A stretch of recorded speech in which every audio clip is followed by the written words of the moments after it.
A mediados del siglo XV, la familia Medici había luchado por ascender al poder en Florencia.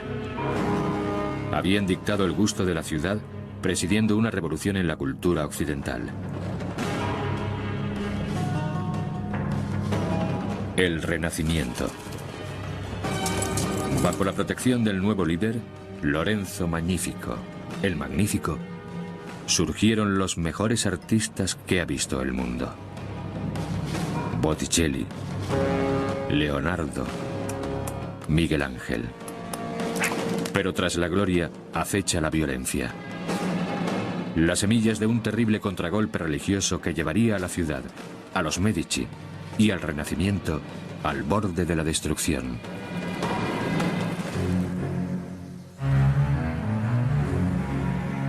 Agosto de 1466.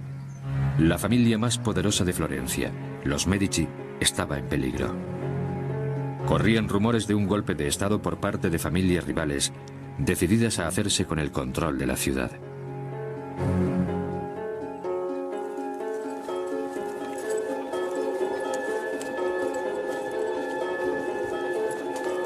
Al ser avisados en su retiro campestre, los Medici iniciaron su viaje de vuelta a Florencia.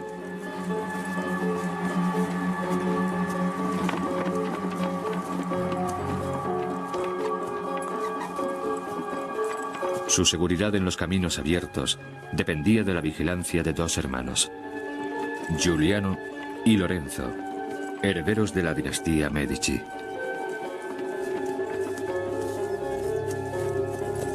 El hijo mayor, Lorenzo, cabalgaba delante para asegurar un viaje seguro a su padre.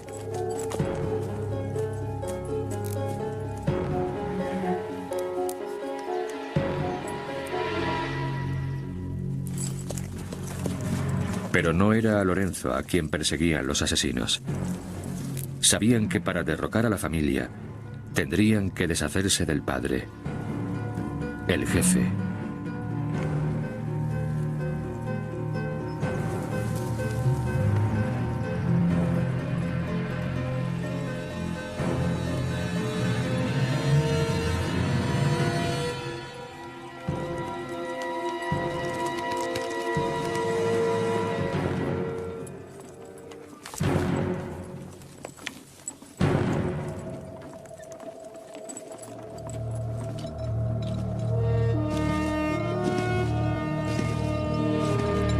La rápida reacción de Lorenzo salvó a la familia del desastre.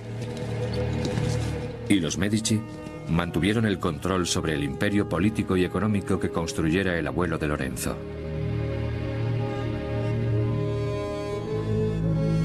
Pero este legado tenía un precio.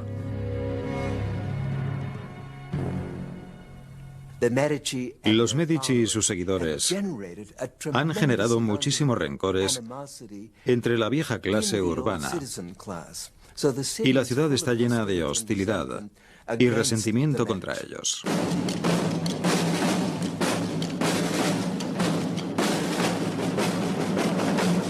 La familia era vulnerable. Necesitaban nuevos aliados, aliados más allá de los muros de Florencia. Los Medici están muy intranquilos por su futuro. Se dan cuenta de que en Florencia no tienen la autoridad necesaria. Por tanto, necesitan el respaldo de familias militares de fuera de Florencia. Y por primera vez en la historia de la familia Medici, buscan esposas fuera de la ciudad.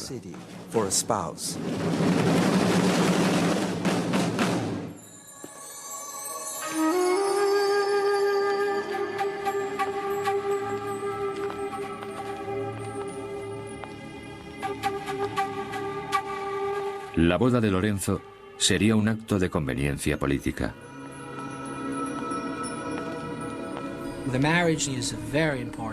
El matrimonio es muy importante porque establece un vínculo entre una familia florentina mercantil y una de las familias más poderosas de la aristocracia romana. Es una forma de ennoblecer la familia.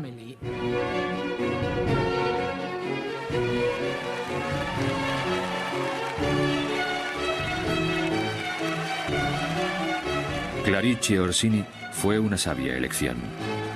Hija de un noble romano y sobrina de un cardenal, aportó contactos, clase y poder militar a la familia Medici.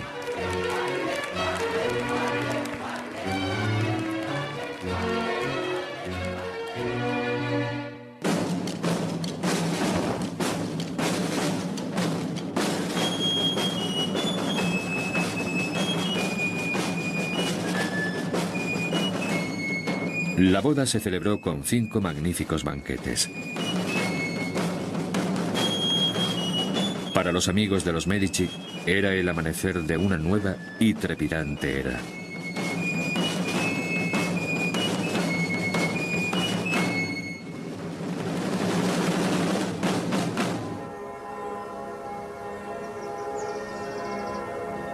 Durante 3 generaciones, la ciudad había mantenido su identidad cultural con el mecenazgo de los Medici.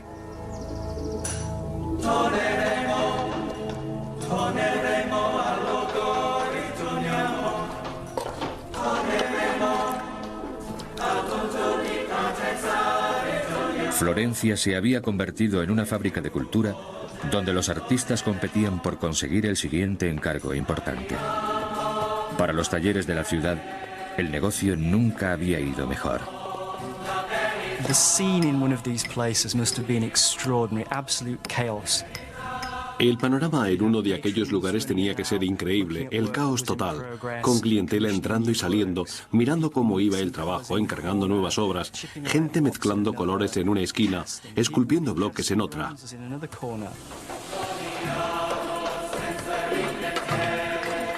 Probablemente el artista maestro estuviera negociando otro encargo, o sea que estaría entre papeles en otra esquina mirando un proyecto nuevo, cambiando cosas, diciendo me gusta esto pero esto no, prueba de esta forma. Seguro que la creatividad y la genialidad rebosaban entre esa confusión organizada, pero todo muy sudoroso, sucio, alborotado.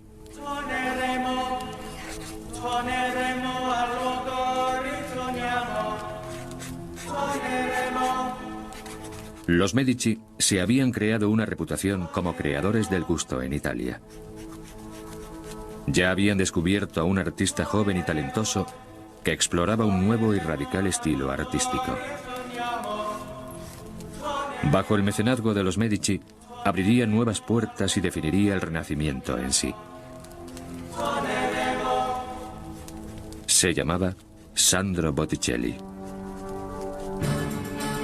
El joven Botticelli tuvo su papel en la creación de un arraigado mito de los Medici. Su cuadro, La adoración de los magos, colocaba a la familia de Lorenzo en el corazón de la Natividad. La obra glorificaba al padre de Lorenzo, a su hermano y a él mismo. Pero también contenía un autorretrato. Botticelli se colocó entre el círculo de amigos de la familia. En una ciudad tan inestable como Florencia, una alianza con la familia adecuada era crucial.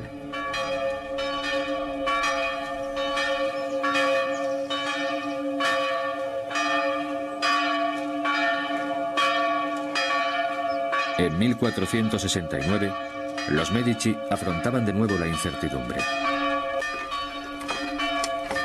A las pocas semanas de la boda, el padre de Lorenzo y de Giuliano sucumbía finalmente a su enfermedad.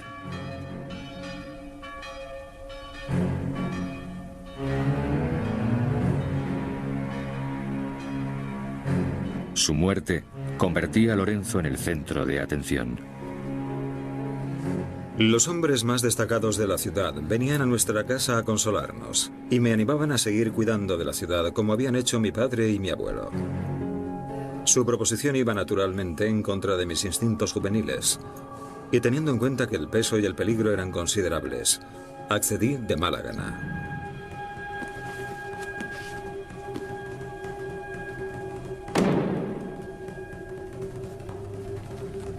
Es un momento grandioso. Se convierte en el primer ciudadano de Florencia. Es el hombre principal. En realidad no creo que quisiera serlo, sino que tiene que serlo porque esta sale a una palestra europea, incluso mundial. Tienen que verle asumir el control. Lorenzo era ahora el cabeza de la familia Medici y el hombre más poderoso de Florencia. Hereda el liderazgo y se convierte en el padrino de los florentinos, el maestro de la bodega, el jefe de la tienda, y se puede decir que toda Florencia era la tienda de Lorenzo.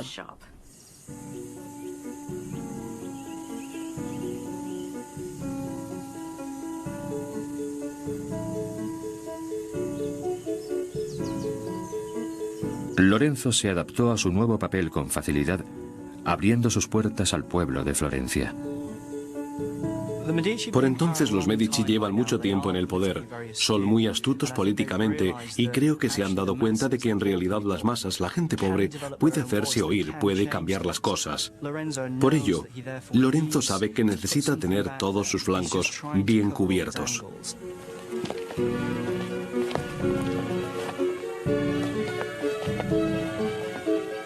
A cambio de cualquier cosa que pudieran permitirse, Lorenzo ofrecía ayuda a los ciudadanos corrientes de la Toscana. Todo el sistema de gobierno, por lealtad personal, es muy mediterráneo.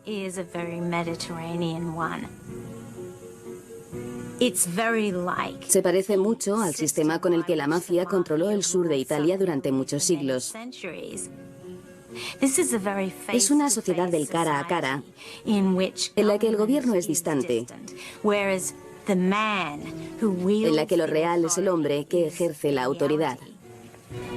Pronto se fue tejiendo una red de favores mutuos por toda la Toscana. Eran los amigos de los amigos, los amici delle amici.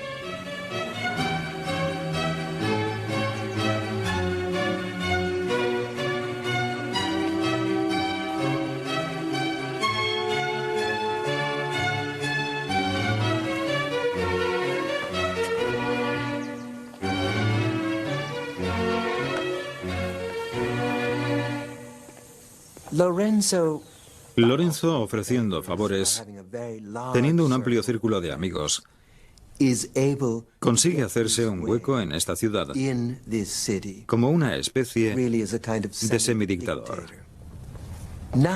Ningún libro, ninguna constitución, ninguna ley le da ningún tipo de título para ejercer el poder que ejerce realmente. En lo más profundo del Palacio Medici había una elocuente declaración del extraordinario poder de Lorenzo. Los frescos de la Capilla de los Magos.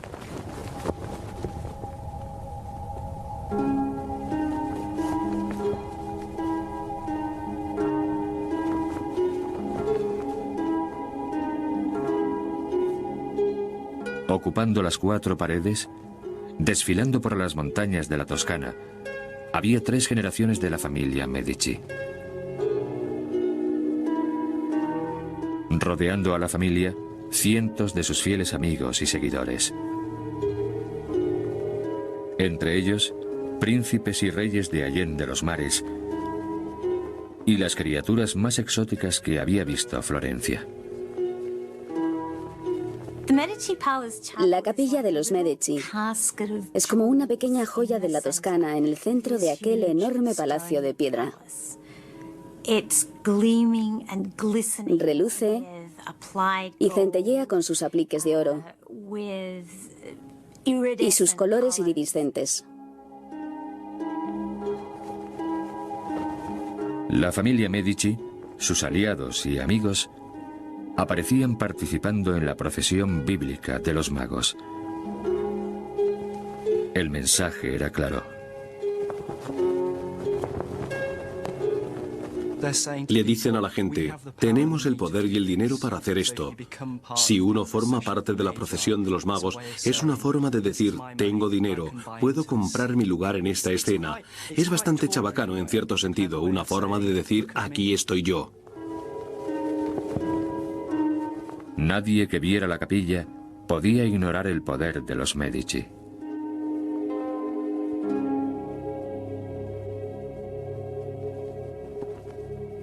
Lorenzo había nacido con grandes privilegios, pero también se había criado aprendiendo.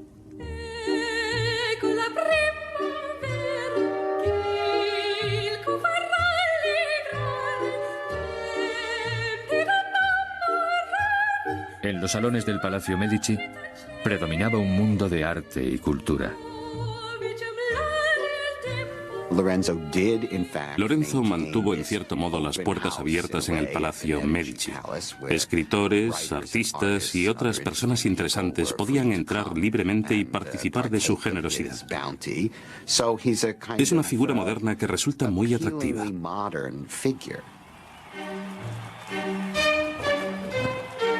En un mundo dominado por la Iglesia, Lorenzo inyectó un espíritu de libertad secular. Y en su propia poesía intentó captar el estado de ánimo de su ciudad. Cuán bella es la juventud. Juventud que tan pronto se va. Que aproveche el momento aquel que pueda ser feliz, pues el mañana podría no venir. Lorenzo es el alma de la ciudad. Como hombre joven que es, le gusta la ciudad, es muy moderno. Todos quieren estar con él. Es un hombre alegre. Pero bajo el carismático exterior de Lorenzo se esconde un fuerte deseo por explorar lo nuevo y lo peligroso. Y no había en Florencia artista más radical que Botticelli.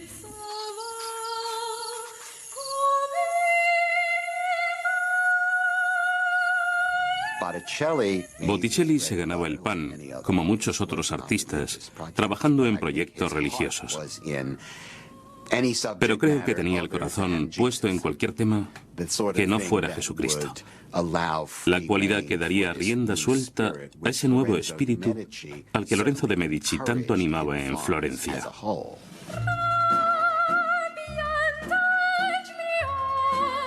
Bajo la protección de los Medici, Botticelli creó una forma de arte totalmente nueva. Llamó a su trabajo La Primavera, pero no era un retrato, ni un icono, ni una celebración religiosa. La Primavera era pura fantasía inspirada por la poesía y alimentada por una imaginación muy viva.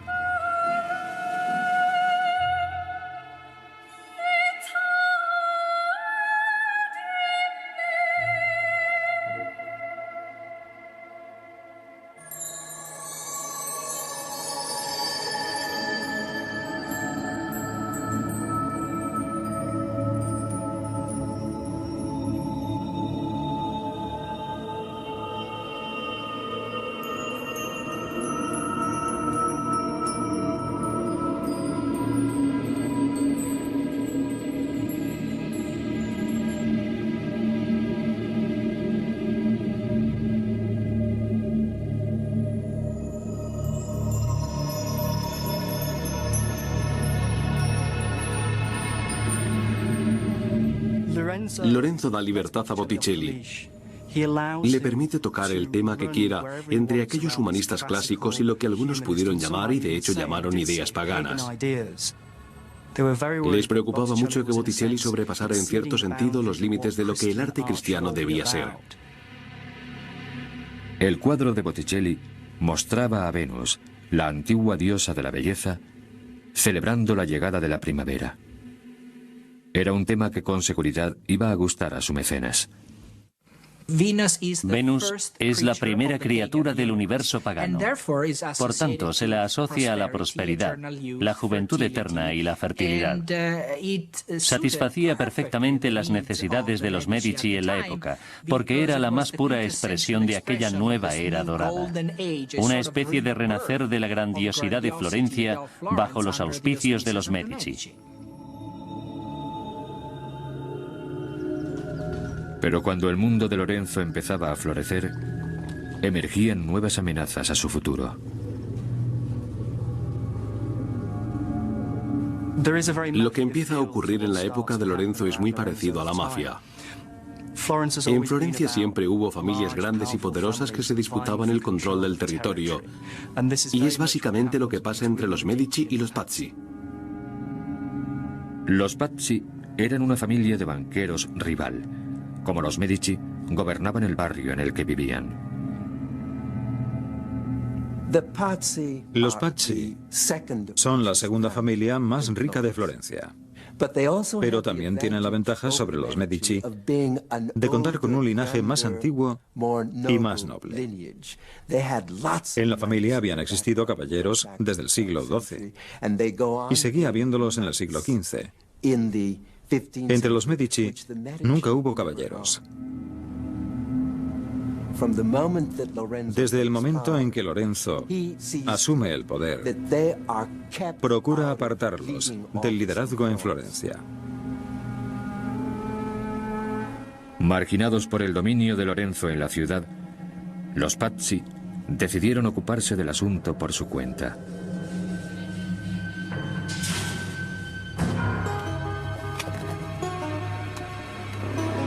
Se decidieron por un plan sencillo: la eliminación total de los rivales Medici, en especial de Lorenzo y su hermano menor.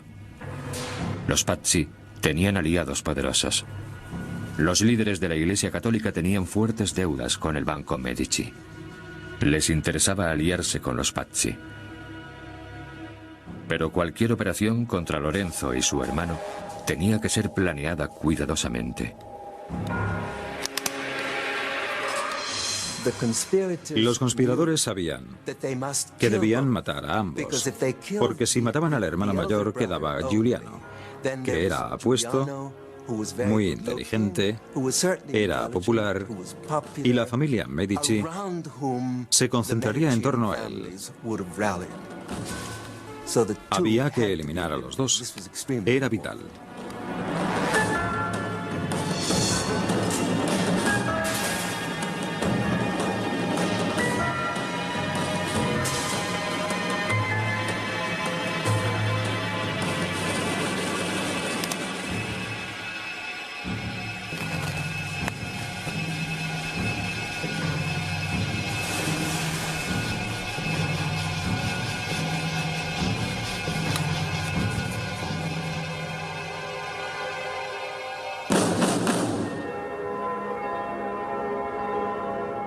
Mientras corrían los rumores de la conspiración, un nuevo complot empezaba a ser urdido.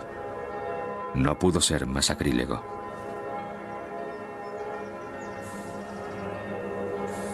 Domingo 26 de abril de 1478. Domingo de Resurrección. Los Medici y toda Florencia se reunían para celebrar el día más sagrado del año.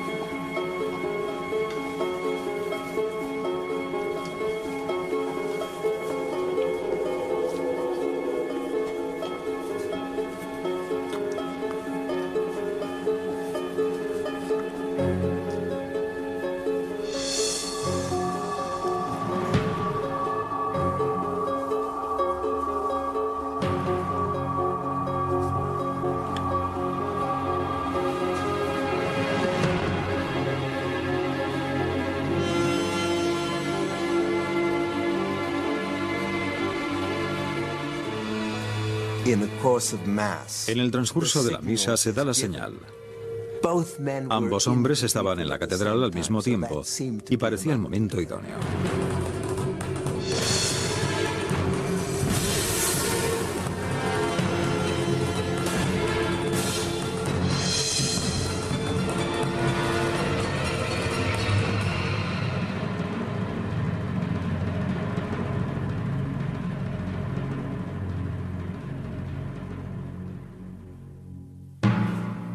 Giuliano de Medici recibió 19 puñaladas. Murió en el acto.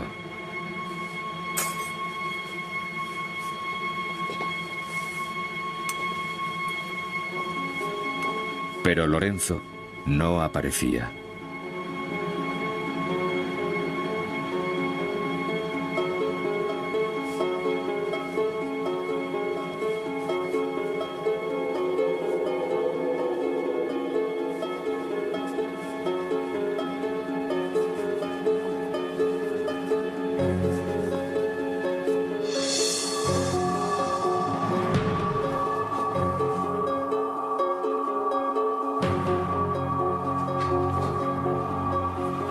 Está herido y aparece ante la multitud. Es una forma de decir seguimos aquí, seguimos vivos, y mientras sea así, los Medici seguirán dando guerra.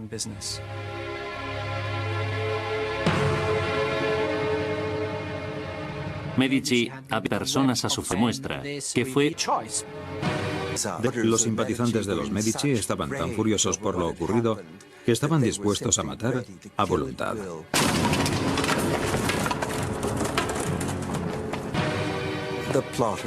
Los conspiradores se dan cuenta de que el juego ha terminado. Los simpatizantes de los Medici estaban tan furiosos por lo ocurrido que estaban dispuestos a matar a voluntad.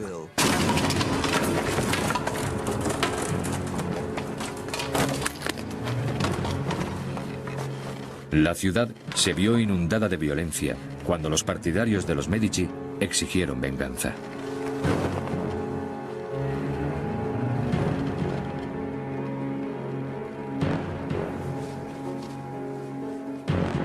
El asesinato de Giuliano conmocionó a toda la Toscana y afectó muchísimo a Lorenzo.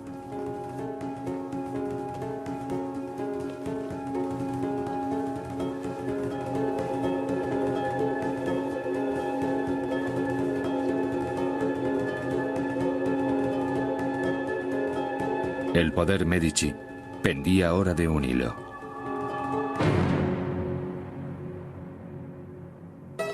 Al poco tiempo, Lorenzo se enteró de que el mismísimo Papa había mandado tropas a acabar con los Medici de una vez por todas. Lorenzo tenía que actuar. Decidió viajar solo a negociar con sus enemigos del sur. Se jugaría la vida por el bien de su ciudad. Quizás sea la voluntad de Dios que ponga fin a esta guerra, que empezó con la sangre de mi hermano y la mía propia, por mis propios medios.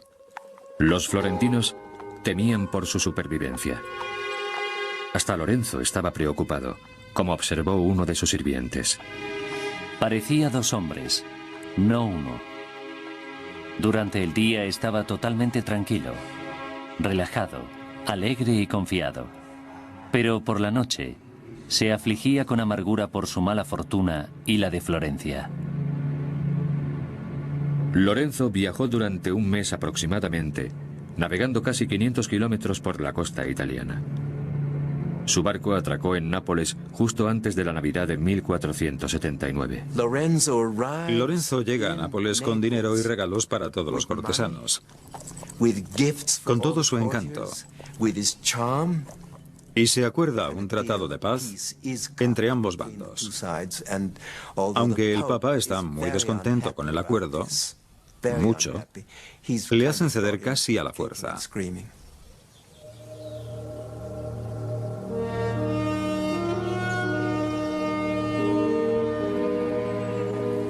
Las tropas enemigas fueron retiradas. Con su encanto personal, su habilidad política y dinero contante y sonante, Lorenzo de Medici había salvado a Florencia de la destrucción.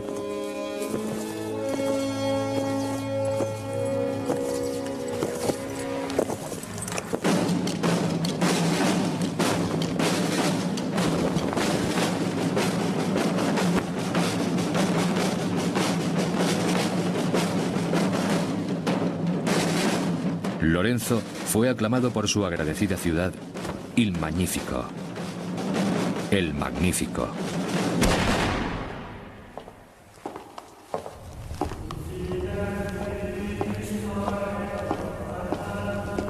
Pero las experiencias habían cambiado a Lorenzo. Con un renovado empeño, trabajó para proteger el futuro de la dinastía Medici. Adoptó al hijo ilegítimo de su hermano asesinado. Los Medici necesitaban todos los herederos que pudieran conseguir. Y asumió el gobierno de la ciudad, anunciando que toda ley requeriría de su aprobación. Con Florencia bajo su control personal, Lorenzo utilizaría su poder y riqueza con unos resultados espléndidos.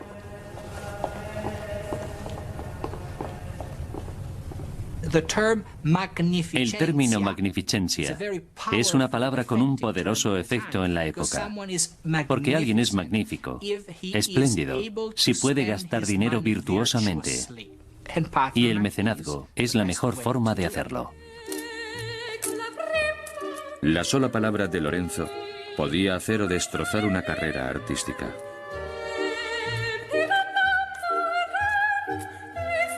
A menudo encargaba trabajos a uno de los estudios más ocupados de Florencia, propiedad del rico artesano Darocchio. Darocchio dejaba gran parte de los trabajos rutinarios a un grupo de aprendices. Uno de ellos empezaba a mostrar indicios de una destreza extraordinaria que se alejaba de todo lo que había visto Lorenzo.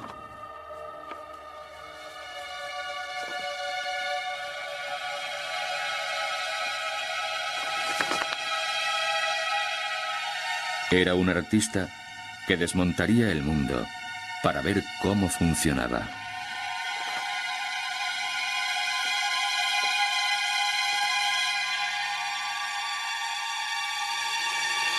Destacaría entre los demás.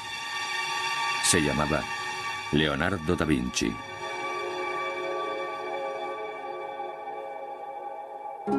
Ya en su proceso de formación, el talento de Leonardo no pasaba desapercibido.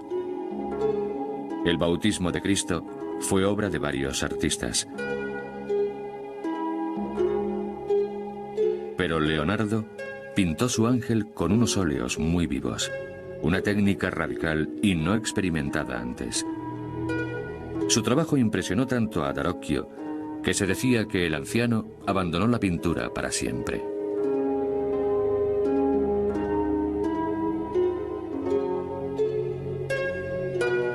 Leonardo estaba decidido a reflejar los detalles del mundo natural. La naturaleza es la fuente de todo el conocimiento verdadero. Tiene su propia lógica, sus propias leyes. No tiene ningún efecto sin causa, ni invención sin necesidad. Pero en la lucha por el mecenazgo de los Medici, el rival de Leonardo subía la apuesta.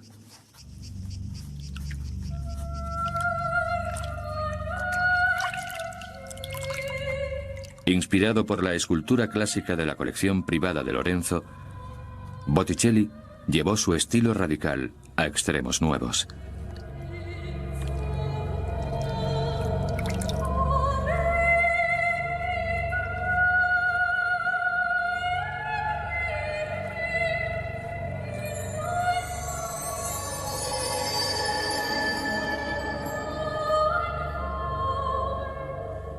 El nacimiento de Venus no se parecía a ningún otro cuadro de la época.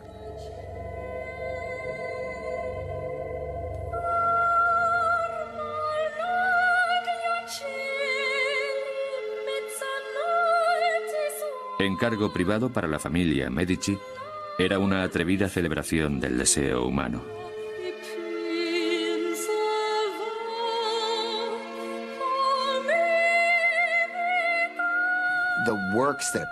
Las obras más representativas de Botticelli son esas mitologías paganas que resucitan a diosas como Venus, que es aclamada como la diosa de Eros, la fertilidad y la reproducción.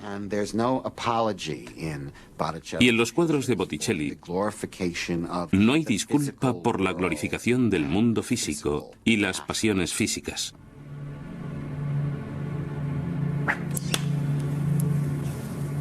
Pero la libertad que compró Lorenzo para Florencia estaba a punto de ser amenazada.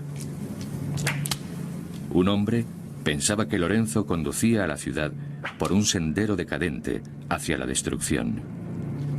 Un monje dominico llamado Savonarola.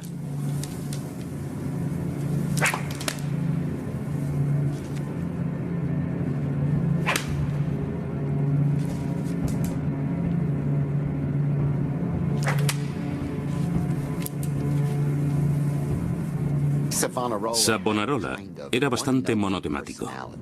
De su boca solo salían fanatismos moralizantes. Se oponía a casi todo tipo de arte visual que no fuera religioso.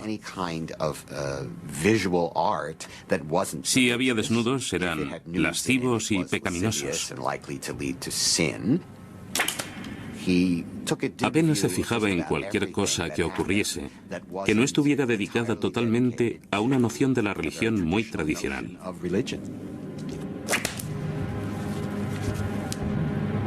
Escribió a su padre cartas llenas de furia. No puedo soportar las maldades de los descarriados. Debo luchar con todas mis fuerzas para evitar que el mal se me eche encima. La repugnancia de Savonarola se convirtió en una obsesión. Las libertades de la ciudad renacentista de Lorenzo sacaban a Savonarola de sus casillas.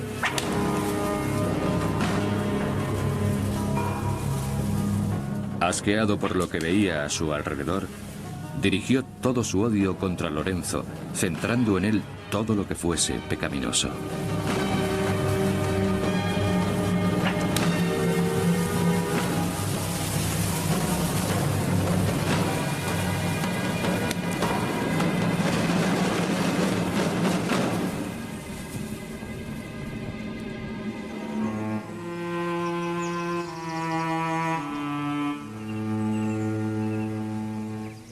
El 29 de julio de 1487, la tragedia sacudió la familia Medici.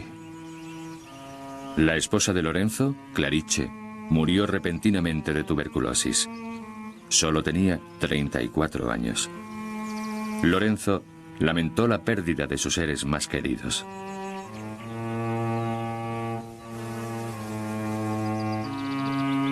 He superado el límite. No encuentro consuelo ni descanso para mi profunda pena. Ruego a Dios que me dé paz. Y confío en que en su infinita bondad no me depare más golpes así.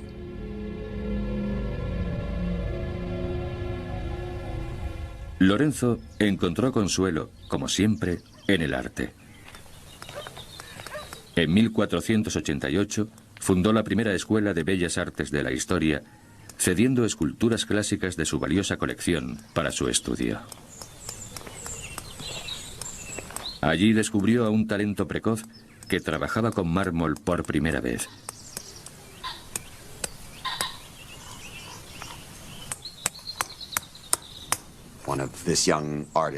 Uno de los primeros proyectos de este artista fue copiar la cabeza de un fauno o sátiro, una figura de la antigüedad. Lorenzo fue a verlo y dijo: está muy bien, pero, dijo en tono de broma, se supone que los sátiros son viejos, y este tiene todos los dientes. Hay pocas personas que tengan todos los dientes.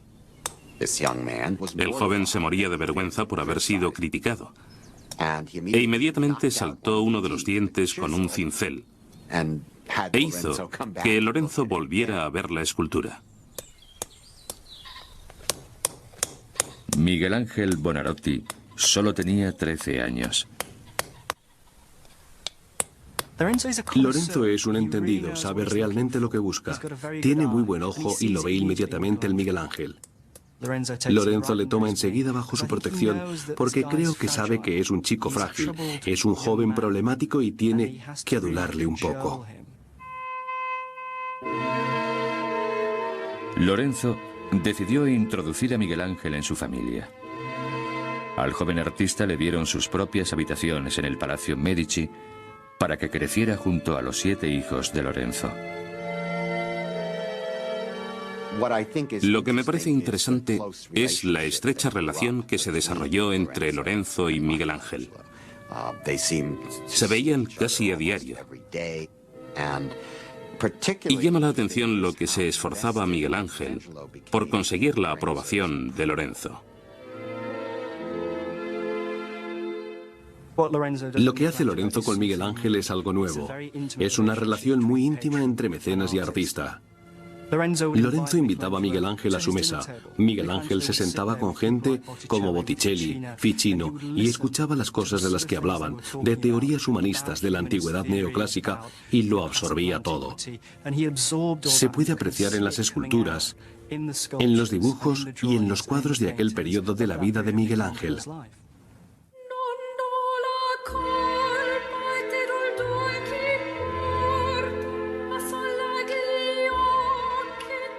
Mientras el joven Miguel Ángel aprendía el oficio, su talento se dividía en dos direcciones distintas.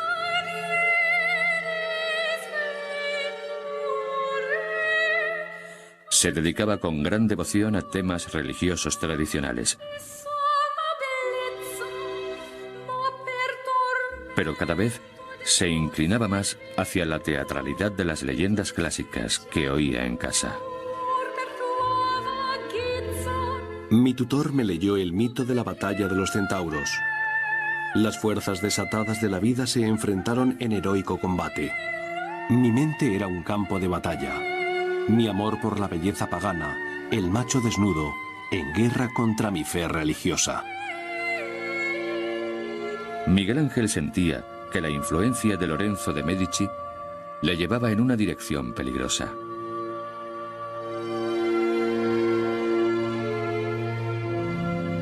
Y no estaba solo.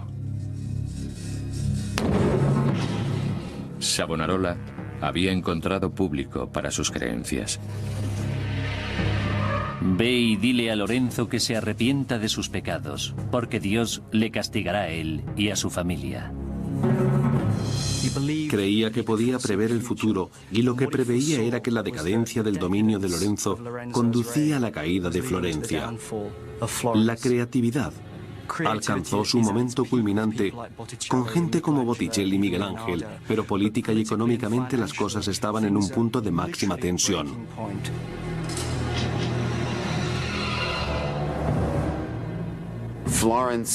Florencia estaba dividida por la mitad entre los que querían un estilo de vida elegante, intelectual y secular, y los que sentían que Savonarola tenía su parte de razón, que la sociedad se estaba descarriando en esta nueva dirección. Con Lorenzo, Florencia había alcanzado nuevas cimas de cultura y sofisticación. Pero llevado por la emoción, había perdido el control en los negocios familiares. Hemos gastado una cantidad de dinero increíble en obras públicas, caridad e impuestos. Pero como todo el mundo sabe, he sufrido cuantiosas pérdidas en muchas de mis inversiones. En toda Europa, sucursales del Banco Medici se veían obligadas a cerrar. Lorenzo había perdido su fortuna y el imperio familiar se desmoronaba.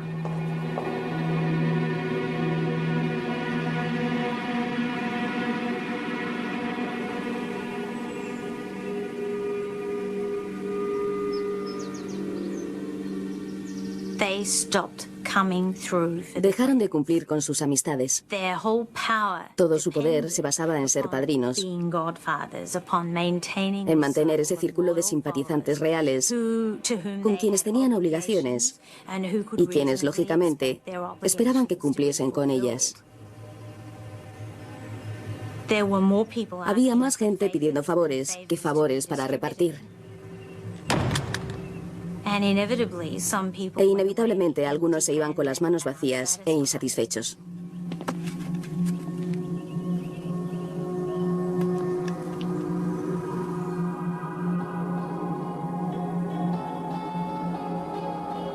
Los amigos de Lorenzo veían que las predicciones de Savonarola empezaban a hacerse realidad. En 1492, Lorenzo cayó gravemente enfermo. Su médico le recetó un extravagante mejunje de perlas pulverizadas y piedras preciosas. Pero la medicina no podía aliviar los temores de Lorenzo por el futuro de la dinastía. Puso su fe en una nueva base de poder para sus herederos. Se volvió hacia la Iglesia.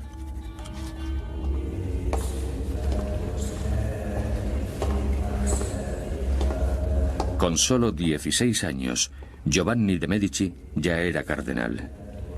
El puesto le había costado a Lorenzo una fortuna que a duras penas podía permitirse.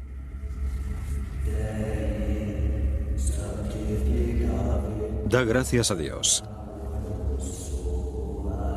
Tú serás el vínculo que acerque esta ciudad a la Iglesia y nuestra familia a la ciudad. Muchos serán los que intenten corromperte.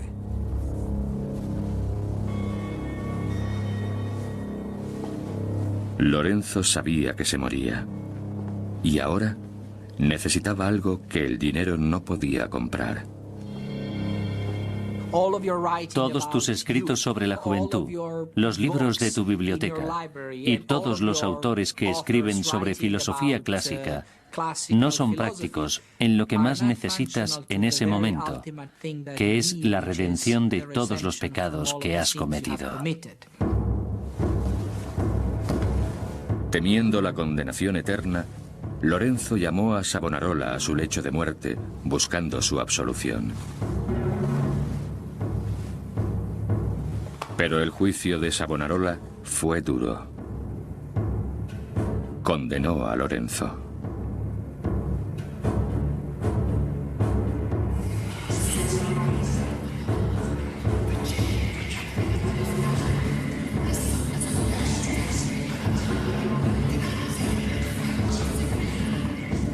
¿Y si Dios realmente no veía con buenos ojos el trabajo de toda su vida?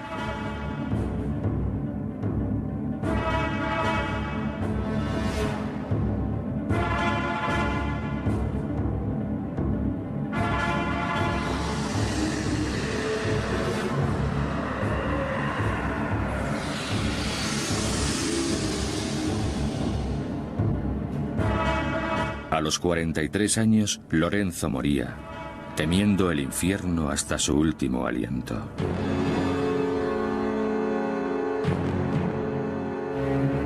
Desaparecido Lorenzo, Savonarola aprovechó su oportunidad. Mirad, la espada ha descendido. El azote ha caído. Las profecías se están cumpliendo. Arrepiéntete, oh Florencia, mientras aún haya tiempo.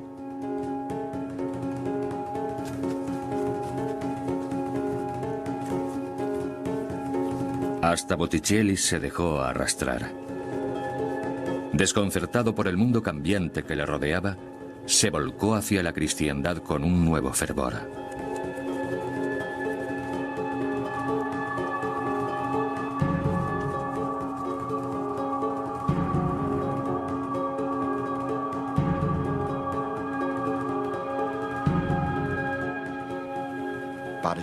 Botticelli hizo bastantes cuadros sobre temas religiosos apocalípticos que le sugerían los sermones de Savonarola. Está claro que le escuchaba.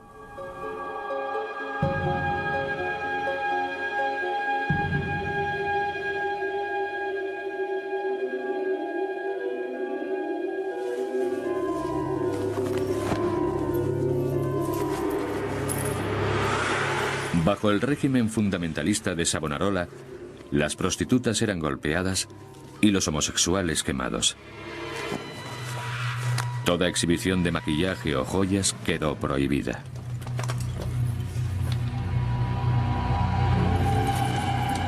Y Savonarola tenía bandas de jóvenes militantes que hacían cumplir sus normas.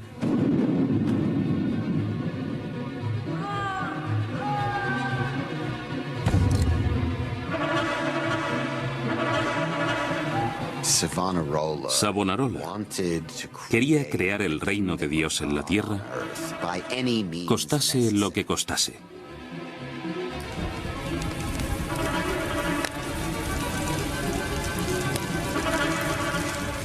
Savonarola organizó una gigantesca quema pública.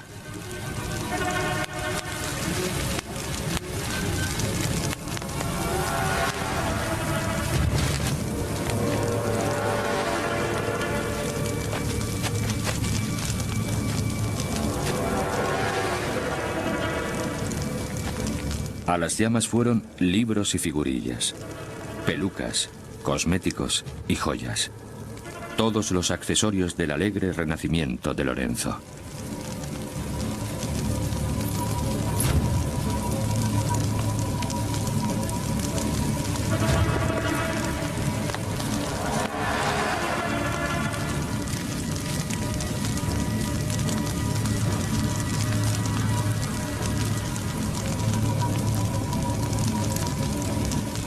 Hasta Botticelli, por miedo a la condenación, se unió al frenesí de destrucción.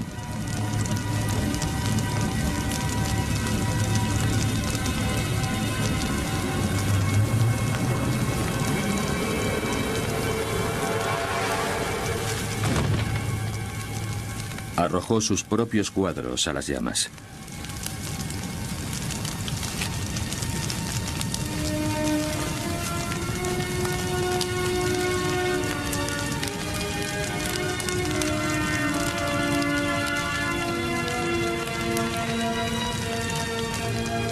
Aquel infierno sería conocido como la hoguera de las vanidades.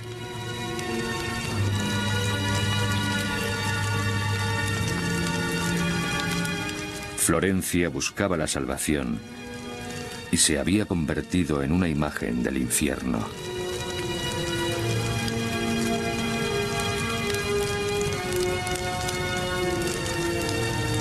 ¿Se esfumaba el Renacimiento entre las llamas?